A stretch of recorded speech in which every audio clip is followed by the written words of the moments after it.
नवरात्रि के अवसर पर आप सभी भक्तगण को डीजे शुभम की तरफ से हार्दिक अभिनंदन है। डीजे शुभम रीमिक्स गंदास बुजुर्ग लोनियाडी।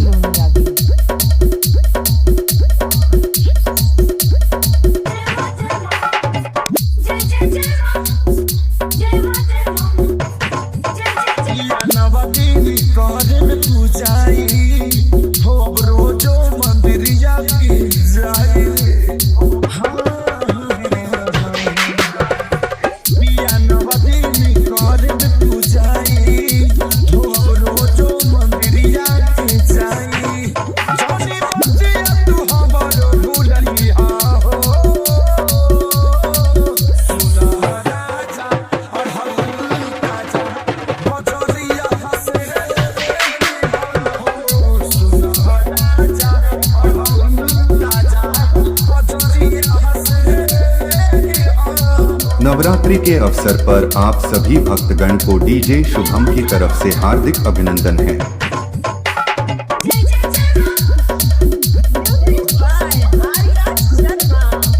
डीजे शुभम रीमिक्स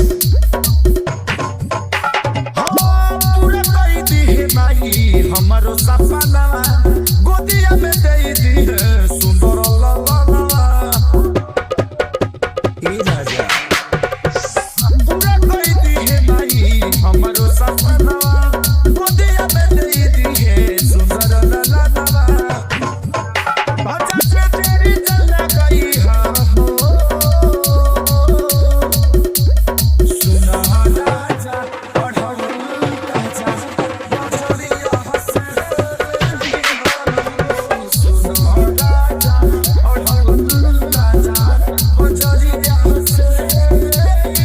नवरात्रि के अवसर पर आप सभी भक्तगण को डीजे शुभम की तरफ से हार्दिक अभिनंदन है।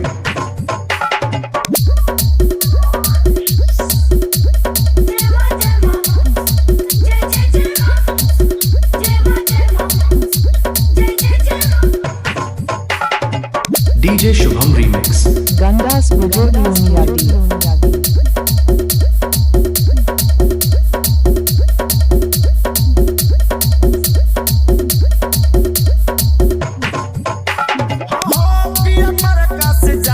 माई के सरनिया तानी के घुघ बानी नया नोहर पनिया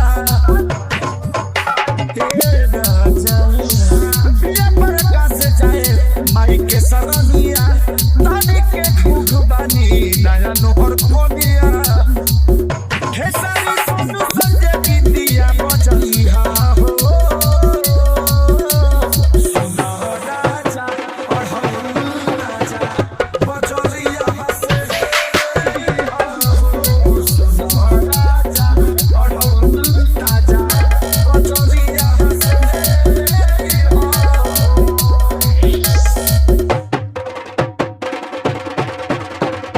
डीजे शुभम रीमिक्स गंदास बुजुर्ग लोनियाडी।